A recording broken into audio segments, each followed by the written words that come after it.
so when you open your Arduino IDE, you always see something like this in your machine. So as this is a phone, we don't have this, so I am typing it. So normally what you see in your machine is this. So you will have void setup and something like this, and maybe a space, and an open curly bracket and a closed curly bracket.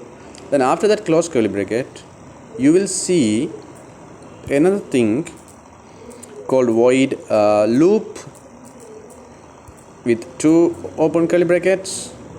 Well, we close this, okay, and then the same thing, one open and close curly brackets. So you have two things you will see when you open your Arduino IDE, and you may wonder why I'm having those two things. Okay, so let me have it like this so that we can see everything in one window. So it looks like okay, fine. Beautiful. So now there's one part, there's two part, right? So what this thing I will call is, for our learning purposes, I will call this as block 1.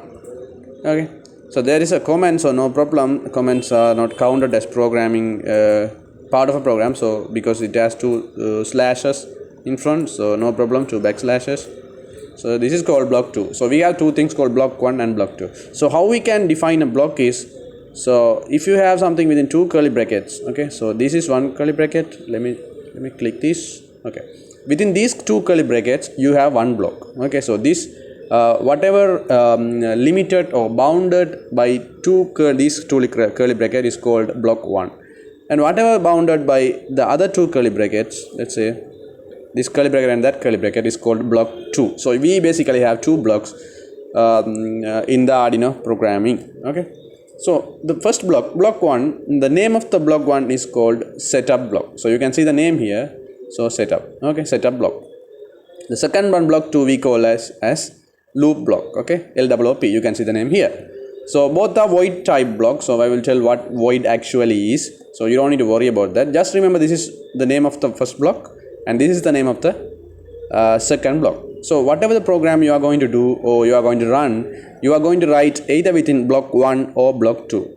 Okay, so only these, you have two options, only these two will run. So now you may wonder, why do we have to have two blocks?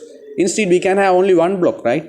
And we write all our coding and we can let it run. We are done, right? So why do we have two blocks? So that's a question. So there must be a reason for having two blocks. So we will see that in our next video, in the second video of this series. And until that, bye.